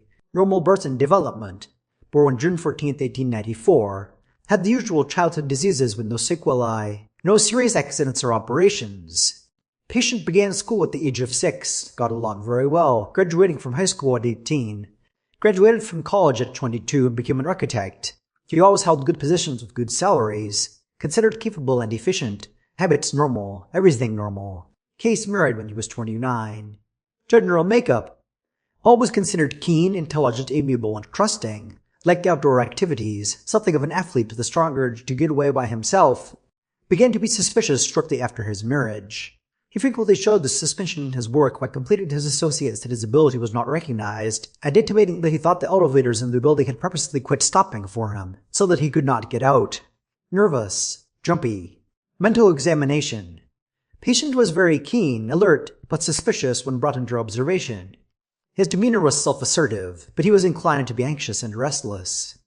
He demanded his immediate freedom of the physicians who were examining him, and was greatly frightened. "Let's get out of here," he kept repeating to the doctors. He was allowed to depart, commitment to an institution not being thought necessary on the occasion of this first examination. Later the patient became violent, would jump up from dinner table and cry, "Let's get out of this." Causation. When examined for causation, the patient at first talked guardedly, and then incoherently. "Look out for the water," he would say, and again, "You can't get out that way." His physicians, unable to correlate his statements and his apprehensions, called in Dr. David Prull, the eminent New York psychoanalyst. "What have we here?" said Dr. Prull. "Patient," explained one of the doctors. "Look out for the water," cried the patient. "Where did the water come from?" asked Dr. Prull quietly. "From the drip pan under the refrigerator," said the patient. "Ah, yes," said Dr. Prull. "You can't get out that way," cried the case. "No, why is it that we can't get out that way?" asked Dr. Prull. "Because we are painted in," said the patient. "Painted in, eh?" asked Dr. Pearl. You heard me, said the patient. Painted in, hammered in, pictured in, Davenported in. Here he made a strange twisting gesture with both hands, leaned forward, and ended, in a confidential whisper, rolled up in a rug. The reiteration of these incoherencies was all that Pearl could get out of the patient, but it was enough to persuade him to question the man's wife. He made some interesting discoveries. It turned out that the wife, one day, had asked her husband to keep his eye on the pan under the refrigerator and see that the water did not overflow while she went to her bridge tea. The husband goes home, goes over some important plans. He forgot the pan and the place was flooded. The ceiling in the apartment below fell. The woman in the apartment below went all to pieces.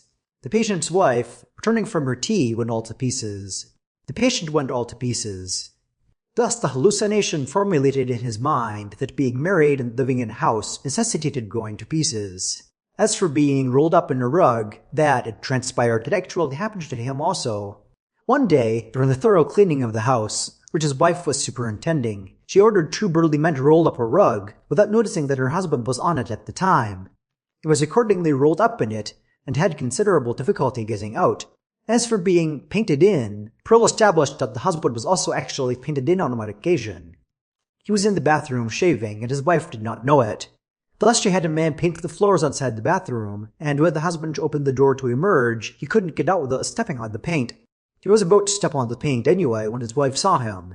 Here, here, she said, you can't get out that way. There was no other way out.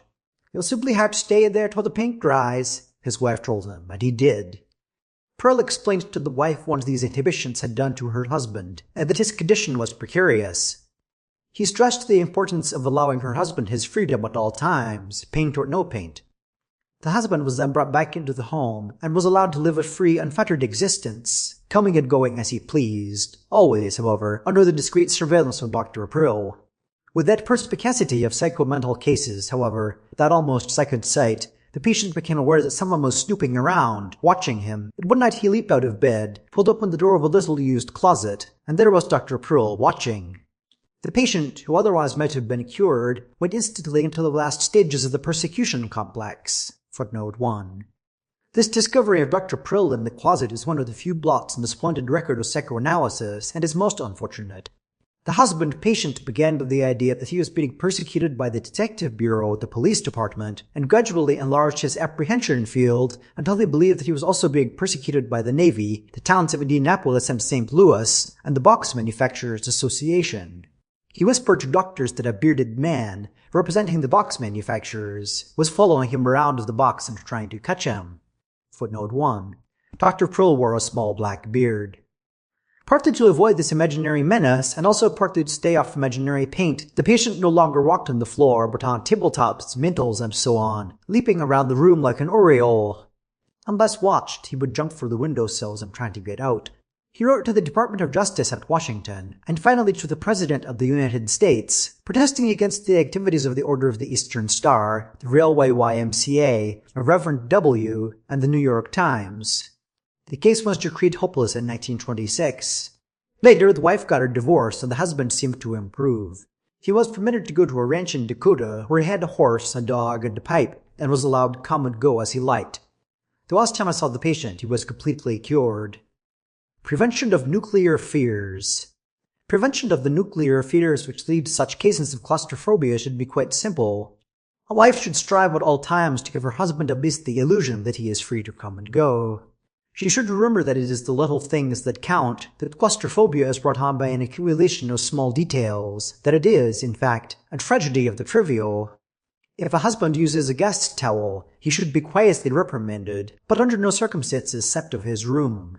After pointing out, briefly, that the guest towels are not to be used, the wife might even give him a piece of bread and butter with sugar on it, or a kind word.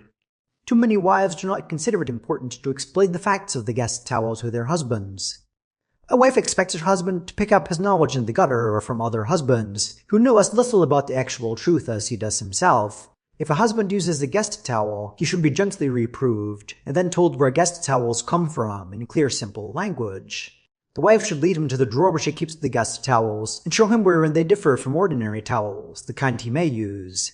The average guest towel can be identified by curious markings. Other elaborate initials were picturesque designs in one corner or running all the way around the border. The husband should also be told that the use of such towels is not pleasurable because of the discomfort caused by the hem-stitching, the rough embroidery, and the like.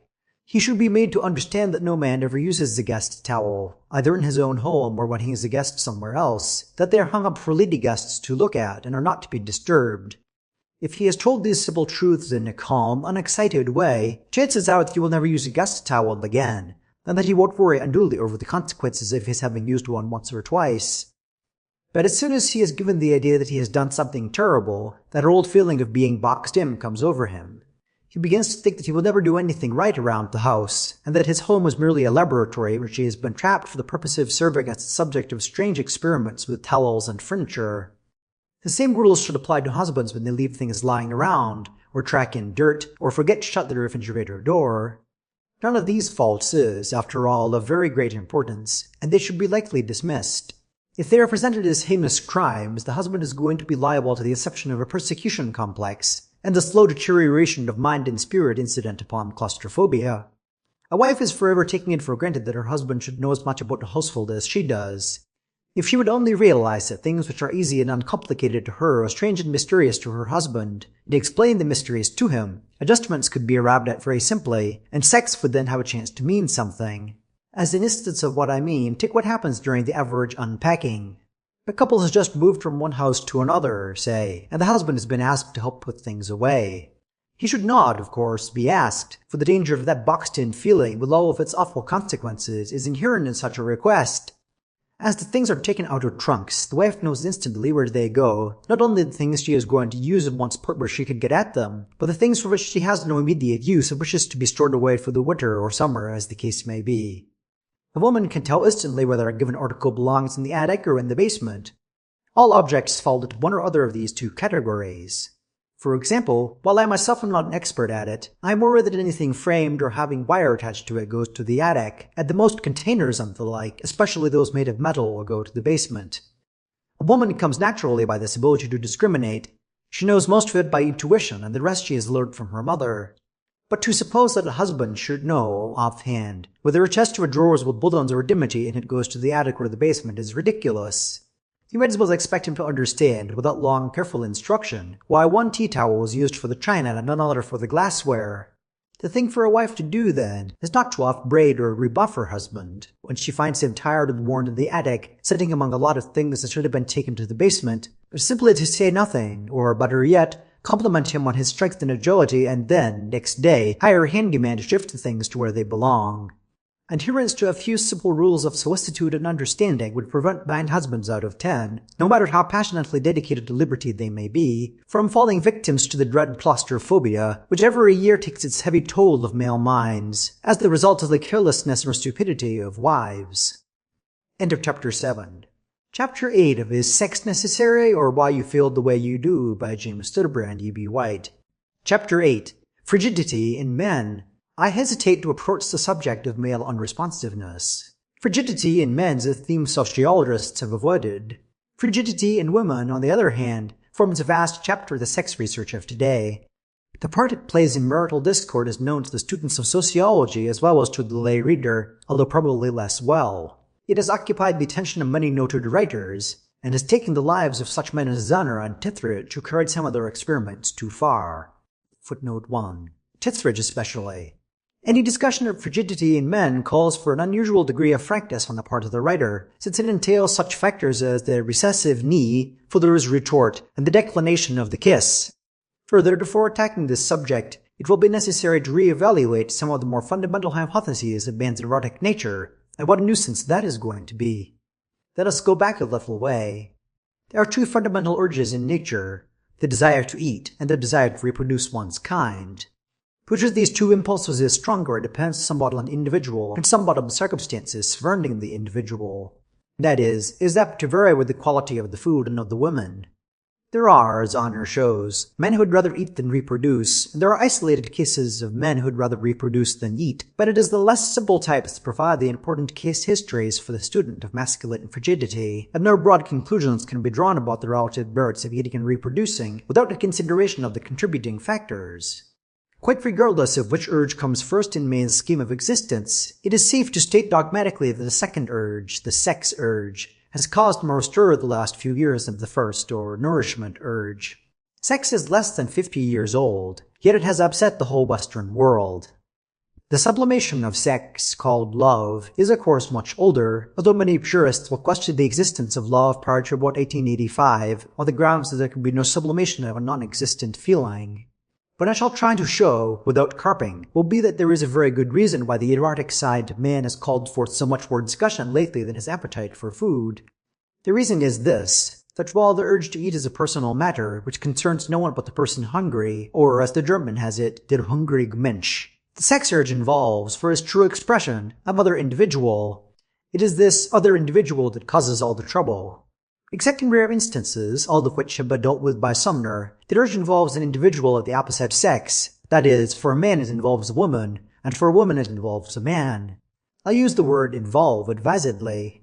Just the minute another person is drawn into someone's life, there begin to arise undreamed of complexities, and from such a simple beginning as sexual desire we find built up such alarming yet familiar phenomena as fates, divertissements, telephone conversations, arrangements, plans, sacrifices, train arrivals, meetings, appointments, tardinesses, delays, marriages, dinners, small pets and animals, calumny, children, music lessons, yellow shades for the windows, evasions, lethargy, cigarettes, candies, repetition of stories and anecdotes, infidelity, inaptitude, incompatibility, bronchial trouble, and many others, all of which are entirely foreign to the original urge and way off the subject, and all of which make the person's existence so strangely bewildering that if he could have foreseen these developments, his choice would have been the eating urge, and he would have just gone quietly out somewhere and ordered himself a steak and some French fried potatoes as being the easier way out. Still, that is just a hypothetical alternative. Life, as we know, is very insistent. Almost daily people become involved with other people. And that brings us to our real theme, namely frigidity in men. The recessive knee. The first symptom of frigidity in men is what I call the recessive knee. To the study of this phenomenon I have given some of my best years. My laboratory has been the laboratory of life itself. Probably I would never have discovered the recessive knee had I not noticed it, some 10 years ago, and myself. Questioning my colleagues, I found to my amazement that they too had similar experiences which they were unable to account for, and this led me to continue my investigations. Since then I have gone into taxicabs, terminal lunchrooms, boat liveries, and all other places where it is possible or usual for a girl to let her need rest lightly against that of her companion. I've gained the confidence of the young men and women whom I was watching, and have accumulated massive data showing that frigidity in men, instead of being almost a non-existent characteristic, is one of the commonest attributes of our national sexual life. Inasmuch as the juxtaposing of the knee by the female, which causes the recessive or pulled away knee in the male, usually occurs fairly soon after dinner, my experiments and observations have had to be made largely in the evening. It is about my custom to sleep late mornings to make up for this. Simply stated, the knee phenomenon is this. Occasions arise sometimes when a girl presses her knee ever so gently against the knee of the young man she is out with. The juxtaposing of the knee is brought about by any of 1,000 causes. Often the topic of conversation has something to do with it. The young people, talking a lot pleasantly, will suddenly experience a sensation of compatibility, or of friendliness, or of pity, or of community of interests. One of them will make a remark singularly agreeable to the other person, a chance word or phrase that seems to establish a bond between them. Such a remark can cause the knee of the girl to be placed against the knee of the young man. Or, if the two people are in a cab, the turning of a sharp corner will do it. In canoes, the wash from a larger vessel will bring it about. In restaurants and dining rooms it often takes place under the table as though by accident. On divans, sofas, settees, couches, davenports, and the like, the slight twist to the young lady's body incident to receiving a light for her cigarette will cause it. I could go on indefinitely, but there is no need. It is not a hard push to understand. Rather the merest touch of knee to knee, light as the brush of a falling blossom against one's cheek, and just as lovely. Now, a normal male in whom there are no traces of frigidity will allow his knee to retain its original position, sometimes even exerting a very slight contrapressure. A frigid male, however, will move his knee away at the first suggestion of contact, denying himself the electric stimulus of love's first stirring. Why? That is what my research was conducted to discover. I found that in 93% of all cases the male was suspicious, in 4% he was ignorant, and in 3% he was tired. I have presented these figures to the American Medical Association and am awaiting a reply. It is the female's subtlety in her laying on of the knee that annoys the male, I found.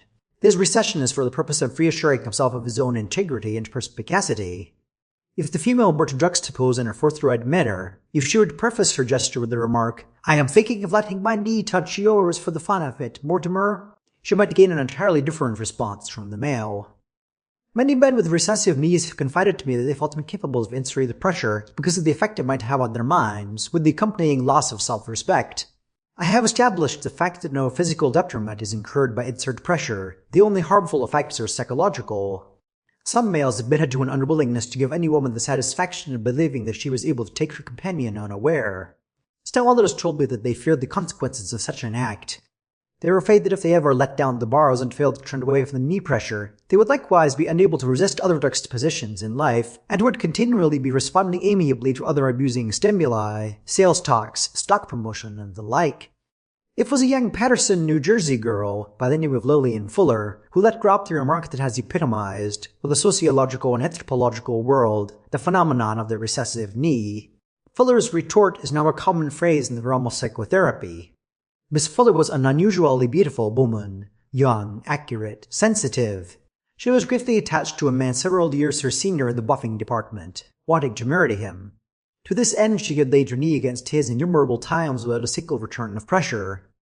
His frigidity, she realized, was gradually becoming prejudicial to his mental health, and so one evening, after experiencing for the 100th time the withdrawal of his knee, she simply turned to him with a quiet smile playing on her face and said, "Say, what is the matter with you, anyway?" Her retort somehow summed up the whole question of frigidity in men. The declination of the kiss, footnote 1. Now we're getting down to business. Many men have told me that they would not object to sex were it not for its contextual aspect. That is, they said they would be perfectly willing to express their eroticism if it could be done at a reasonable distance, say 50 paces. These men, the frigid plus type, found kissing intolerable. When they had an opportunity to kiss a young lady, they declined. They made it plain that they would be willing to blow a kiss across the room from their hand, but not execute it with their lips. I analyzed scores of these cases, questioning both women and the men. The women were mad as hornets. I found that a small number of the kiss-declining men were suffering from a pathology of the eyes, either astigmatism or farsightedness, so that when they got really close to a girl, she blurred on them. Footnote 1. Incidentally, I might say that this blurring of the female before the eyes of the male is not entirely unpleasant. It's kind of fun. The vast majority of cases, however, were quite different. Their unwillingness have traced to a much subtler feeling than eye strain. Your true anti-contextual, or kiss-decliner, is a very subtle individual indeed. In effect, he is a throwback to another period in history, specifically to the Middle Ages. He is a biological sport. Note, this is very confusing, calling him a sport, because the ordinary sport is not a kiss decliner at all, anything but. Please keep in mind, then, that when I use the term sport, I want the strict biological interpretation put upon the word. I want it and I intend to get it. If there are any of you who think you are going to find the use of the word sport in this connection so confusing as to make the rest of the chapter unintelligible, I wish you would drop out. Get something else to read, or better yet, get some exercise.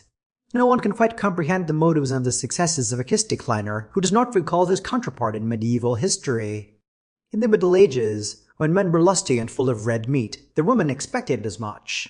A baronial fellow, finishing his meal, made no ado about kissing a middle-aged woman. He just got up from the table and kissed her. Bango, and she was kissed. Love had a simple directness which was not disturbed until the arrival in the land of the Minnesingers. It got so no baronial hall of the Middle Ages was free from these Minnesingers. They kept getting in. They would bring their harps with them, and after dinner they would try a couple of notes and then sing a frail delicate psalm to the effect that women should be worshipped from afar rather than possessed. To a baron who had just drunk a goblet of red wine, this new concept of womanhood was screamingly funny.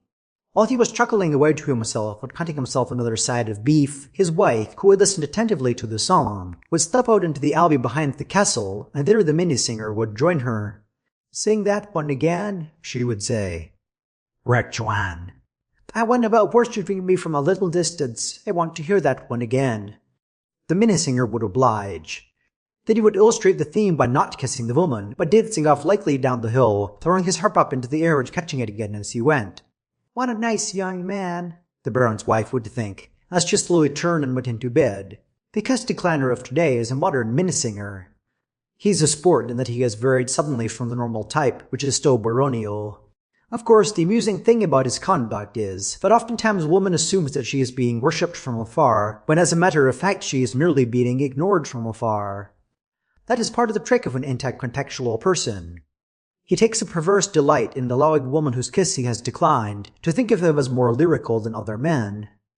When he leaves her presence, she is apt to think of him as off somewhere by the bank of a stream, lying flat on his back, his shaggy head buried in the tall grasses, dreaming of something or other, probably of her, whereas, if she would take the trouble to go to the nearest Liggett's drugstore, she would probably find him there, getting a sundae.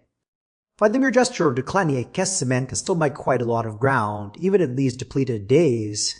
The woman thinks, he would not dream of embracing my body. Now that's pretty white of him. Of course, it would be wrong to ascribe motives of sheer deliberateness to the frigid male. Often he is not a bad sort, merely is a fellow who prefers an imagined kiss to the real kind. An imagined kiss is more easily controlled, more thoroughly enjoyed, and less cluttery than an actual kiss. To kiss a dream is wholly pleasant. First, the woman is one of your selection, not just anyone who happens to be in your arms at the moment. Second, the deed is garnished with a little sprig of glamour which the mind and exquisite taste contributes. Third, the lips, imaginatively, are placed just so, the right hand is placed just so, the concurrent thoughts arrive just so. Except for the fact that the whole episode is a little bit stuffy, it is a superior experience all round. When a kiss becomes actual, anything is likely to happen. The lips, failing with the mark, may strike lightly against the end of the lady's nose, causing the whole adventure to crack up, while the right hand may come in contact with the hard, jagged part of the shoulder blade. Or, worst of all, the man's thoughts may not clothe the moment with the proper splendor. He may be worrying about something.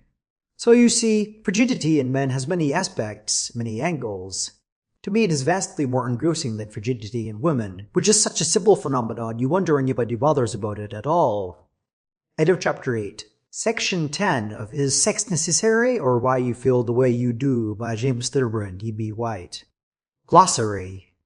Aaron's disease. Put in here merely because it might confuse the reader if we started right off with Admiral Schley. Admiral Schley, American naval hero and whose splendid achievements men took an interest with their absorption in love died down, circa 1900. Immature instincts. Interest in sex. Apathy, almost total loss of interest in sex. Atrophy, total loss of interest in sex. Attack. Man's method of showing interest in women, so called because of his brusque desire to get at the matter in hand and have done with it. Begoniaism, tendency of the male to raise small-potted plants and not go out. Benign stupor, alarming condition in a husband or lover which causes him to sit around in his bathrobe and slippers, brooding, instead of working or anything. Biologico-cultural, a feminine type, one who expresses her erotic nature verbally. Bother, annoyance, frequently confused with pother, which means uncalled for interest in something, usually sex. Boxed in, caught or trapped as a husband by a wife, with the delusion of being caught or trapped. Butcher's twine, a kind of stout cord, of no particular interest to anybody. Causation, the factors backing a male's doubt or suspicion. Charades. 1. Parlor game to ask by women to fend off men, 1900 to 1909. 2. Acting up in a skittish manner about the facts of life, instead of getting right down to them. Twitching. Nervous twitching. Complex. Mental crack-up caused by an emotional or physical inability to get away from, or wind things up with, a person of the opposite sex. Complex. Nuclear. Shock caused by discovery of a person of the opposite sex in his or her true colors, beginning of a general breakdown. Defense. Feminine excuses, tricks, devices, etc. Delay mechanism. Pother. Deterioration. Benign. Going quietly to pieces as the result of a marriage or a love affair. Deterioration. Malignant. Going loudly to pieces under the same circumstances, fidgeting, bawling, berating, etc. Diversion subterfuge. Trick employed by women to keep men's minds on ethereal rather than physical matters. Empiric. National viewpoint of sex. Erotic. Of or pertaining to sex, usually in a pretty far-fetched manner. Exhibitionism. Going too far, but not really meaning it. Exotic, of an alarming nature, particularly to parents. Fixation, too great dependence on one woman. Fragmentation of personality, inception or general decline on the part of the male. Frigidity in men. Suspicion, ignorance, or fatigue, mostly suspicion. Fudge-making, feminine trick or device. Fuller's retort, a remark made by a Paterson, New Jersey girl one night in Paterson, New Jersey. George Smith, a despondent Indianapolis real estate man, pulling a George Smith, attempting to find something more important than, and just as interesting as, women. Julia Marlowe, actress. Libido, pleasure principle. Looseness of systematization, the going to pieces of a husband. Love, the pleasant confusion which we know exists. Loving, being confused by or confusing someone. Masculine protest, male disdain for things which he does not understand. Narcissism, attempt to be self-sufficient with overtones. Neurovegetative reflexes, a male's, particularly a husband's, quick, unpremeditated reactions to stewed vegetables, especially spinach, and to certain salads. Neurosis, the beginning of the end, unless the husband can go away somewhere.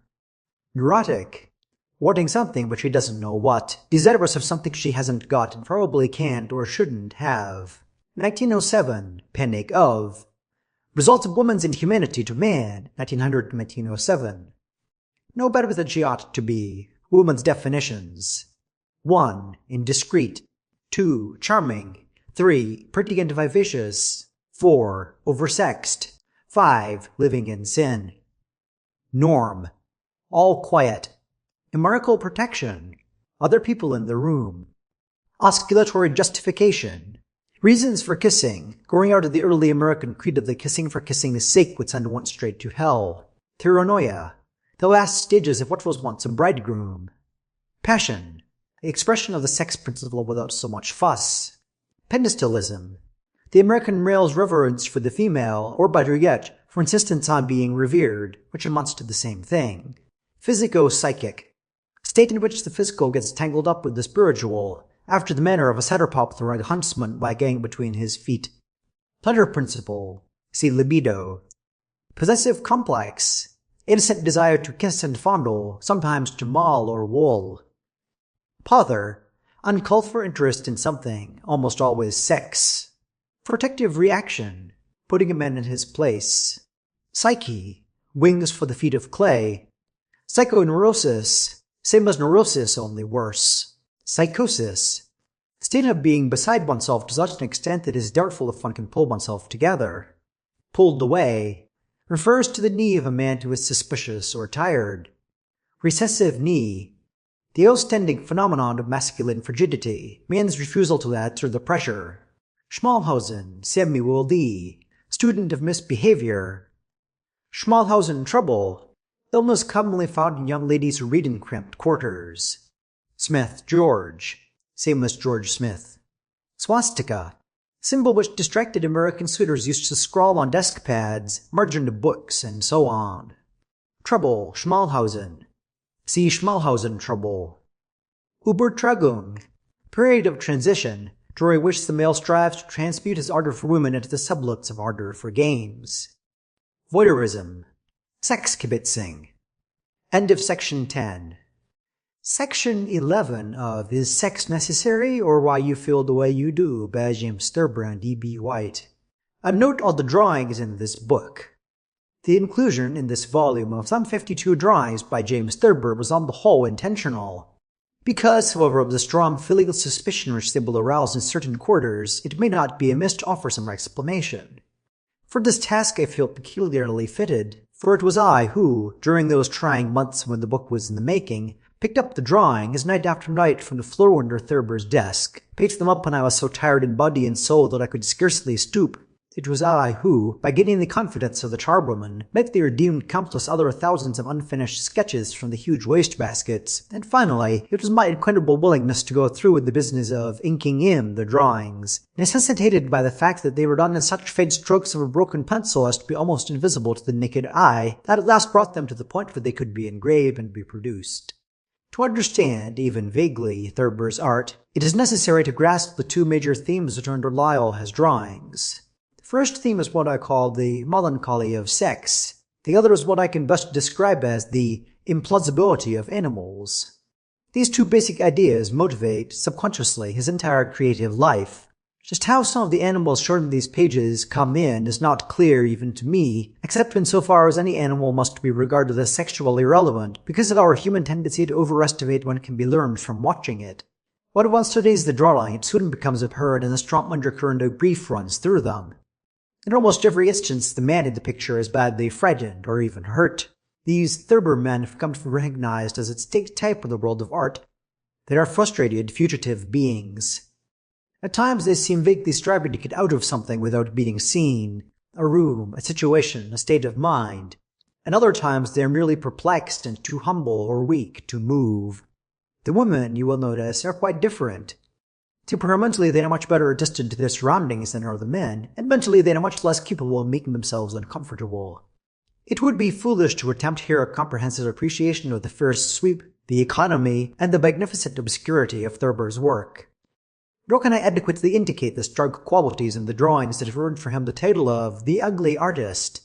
All anybody can do is to hint at the uncanny faithfulness with which he has caught and thrown to the floor, the daily, indeed the almost momently, severity of life's mystery, as well as the charming doubtfulness of its purpose.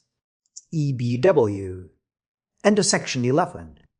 End of Is Sex Necessary or Why You Feel the Way You Do by James Thurber and E. White. This concludes Is Sex Necessary? Or Why You Feel the Way You Do. If this book made you reflect, you may enjoy many more thoughtful classics on this channel.